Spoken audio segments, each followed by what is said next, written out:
Hi hello ಎಲ್ರಿಗೂ ನಮಸ್ಕಾರ. ರಚನಾ creative cooking ಚಾನಲ್ಗೆ ಸ್ವಾಗತ. ವಿಶೇಷವಾಗಿ ಸಂಕ್ರಾಂತಿ ಹಬ್ಬಕ್ಕೆ ಎಲ್ರಿಗೂ ಸ್ವೀಟ್ ಪೊಂಗಲ್ನ ಮಾಡ್ತಾರೆ. ನಾನು ಯಾವ ರೀತಿ ವಿಭಿನ್ನವಾಗಿ ಮಾಡ್ತೀನಿ ಅಂತ ನೋಡೋಣ ಬನ್ನಿ.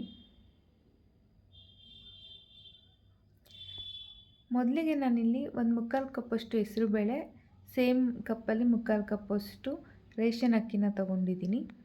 ಈ ಥರ ದಪ್ಪಕ್ಕಿಲಿ ಪೊಂಗಲ್ ಮಾಡೋದ್ರಿಂದ ತುಂಬ ಚೆನ್ನಾಗಿರುತ್ತೆ. ಫಸ್ಟ್ ಹೆಸರು ಬೇಳೆನ ಒಂದು 3ರಿಂದ 4 ಸತಿ ತೊಳ್ಕೊಬೇಕು.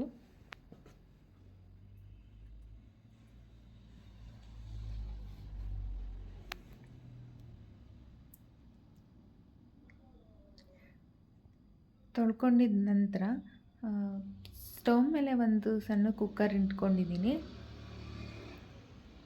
ಇದಕ್ಕೆ ಒಂದು 2 ಕ್ಯೂಬ್ನಷ್ಟು ಬೆಣ್ಣೆನ ಹಾಕ್ಕೊಂಡಿದ್ದೀನಿ. ಬೆಣ್ಣೆ ಎಲ್ಲ ಕರಗಿದ ನಂತರ ತೊಳ್ಕೊಂಡು ಇಟ್ಕೊಂಡಿರೋ ಅಂಥ ಹೆಸರು ಬೇಳೆನ ಸೇರಿಸ್ಕೊಳ್ಳೋಣ. ಹೆಸರು ಬೇಳೆ ಸ್ವಲ್ಪ ಲೈಟಾಗಿ ಕೆಂಪಗಾಗಬೇಕು, ಅಲ್ಲಿವರೆಗೂ ಇದನ್ನ ಹುರ್ಕೊಬೇಕು. ನೀವು ಎಣ್ಣೆ ಕೂಡ ಹಾಕ್ಕೋಬೋದು, ತುಪ್ಪ ಕೂಡ ಹಾಕ್ಕೋಬೋದು. ನಾನಿಲ್ಲಿ ಬೆಣ್ಣೆ ಹಾಕ್ಕೊಂಡಿದ್ದೀನಿ.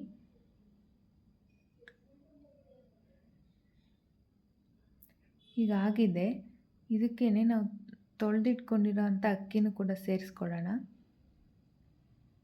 ಇದನ್ನು ಒಮ್ಮೆ ಮಿಕ್ಸ್ ಮಾಡಿಕೊಂಡು ನಾವು ಇದಕ್ಕೆ ನೀರು ಹಾಕ್ಕೊಬೇಕು.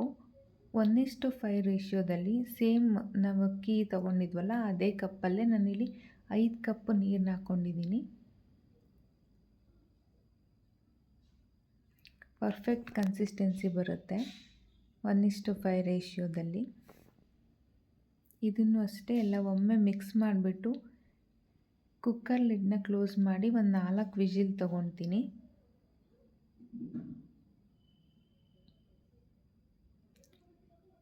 ಇದಾಗ್ತಾ ಇರಲಿ. ನೆಕ್ಸ್ಟ್ ಇನ್ನೊಂದು ಕಡೆ ಒಂದು ಪಾತ್ರೆ ಇಟ್ಕೊಂಡಿದ್ದೀನಿ. ಅದೇ ಕಪ್ಪಲ್ಲಿ 2 ಕಪ್ನಷ್ಟು ಬೆಲ್ಲ ಹಾಕ್ಕೊತೀನಿ. ನಾನಿಲ್ಲಿ ಪುಡಿ ಬೆಲ್ಲವನ್ನೇ ಬಳಸಿರೋದು. ಒಂದು 2 ಸ್ಪೂನ್ನಷ್ಟು ನೀರು ಸಹ ಹಾಕ್ಕೊಂಡಿದ್ದೀನಿ. ಬೆಲ್ಲ ಎಲ್ಲ ಕರಗಬೇಕು. ಒಂದು ಕುದಿ ಬಂದರೆ ಸಾಕಾಗುತ್ತೆ.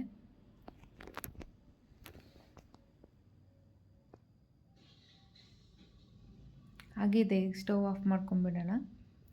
ಈಗ ಅಕ್ಕಿ ಮತ್ತು ಹೆಸರುಬೇಳೆ ಕೂಡ ಬೆಂದಿದೆ. ನಾವು ಕರ್ಗಿಸಿಟ್ಕೊಂಡಿರೋಂಥ ಬೆಲ್ಲನ ಒಂದು ಜಲ್ಡಿ ಸಹಾಯದಿಂದ ಸೋಸ್ಕೊಂಬಿಡೋಣ. ಏನಾದರೂ ಕಸರು ಏನಾದರೂ ಇರುತ್ತೆ.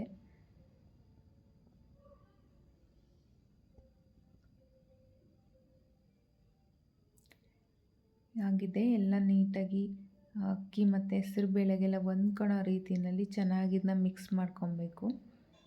ಸ್ಟವ್ ಆನ್ ಮಾಡಿ ಇದನ್ನ ಸ್ವಲ್ಪ ಕುದಿಸ್ಕೊಬೇಕಾಗತ್ತೆ. ಇದಕ್ಕೇ 1 ಸ್ಪೂನ್ ಏಲಕ್ಕಿ ಪುಡಿನೂ ಸಹ ಸೇರಿಸ್ಕೊಂಡಿದ್ದೀನಿ. ಸಕ್ಕರೆ ಜೊತೆ ಏಲಕ್ಕಿನ ಎಲ್ಲ ಹಾಕಿ ಪುಡಿ ಮಾಡ್ಕೊಂಡಿರೋ ಅಂಥದ್ದು. ಅದು ಕುದೀತಾ ಇರಲಿ. ಇಲ್ಲಿ ಇನ್ನೊಂದು ಕಡೆ ಒಂದು 4 ಕ್ಯೂಬ್ನಷ್ಟು ಬೆಣ್ಣೆ ಹಾಕ್ಕೊಂಡಿದ್ದೀನಿ. ಇದಕ್ಕೊಂದು ದ್ರಾಕ್ಷಿ ಗೋಡಂಬಿದು ಒಗ್ಗರಣೆ ಕೊಡಬೇಕು. ಅದಕ್ಕೋಸ್ಕರ ಬೆಣ್ಣೆ ಎಲ್ಲ ಕರಗಬೇಕು. ಇದಕ್ಕೆ ಒಂದು 2 ಟೇಬಲ್ ಸ್ಪೂನ್ನಷ್ಟು ಹಸಿ ತೆಂಗಿನಕಾಯಿ ಚೂರುಗಳನ್ನ ಹಾಕ್ಕೊಂಡಿದ್ದೀನಿ.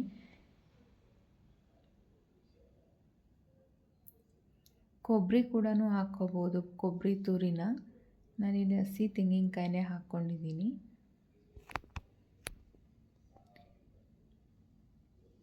ಇದು ಸ್ವಲ್ಪ ಕೆಂಪಗಾಗಬೇಕು ಕಾಯಿ. ಇದಕ್ಕೇ 1 ಟೇಬಲ್ ಸ್ಪೂನಷ್ಟು ಗೋಡಂಬಿನೂ ಸಹ ಸೇರಿಸ್ಕೊಂಡಿದ್ದೀನಿ. ಗೋಡಂಬಿನೂ ಅಷ್ಟೇ ಸ್ವಲ್ಪ ಬಣ್ಣ ಬದಲಾಗಬೇಕು. ಹಾಗೆ 1 ಟೇಬಲ್ ಸ್ಪೂನಷ್ಟು ಬಾದಾಮಿನ ಈ ಥರ ಸ್ಲೈಸ್ ಮಾಡಿರೋದು ಅದನ್ನು ಸಹ ಹಾಕ್ಕೊಂಡಿದ್ದೀನಿ. ಹಾಗೆ ಒಂದು ಅರ್ಧ ಟೇಬಲ್ ಸ್ಪೂನಷ್ಟು ಒಣ ದ್ರಾಕ್ಷಿ ಎಲ್ಲ ಸ್ವಲ್ಪ ದಪ್ಪ ಆಗಬೇಕು. ಅಲ್ಲಿವರೆಗೂ ಇದನ್ನು ಸಹ ಹುರ್ಕೊಬೇಕಾಗುತ್ತೆ.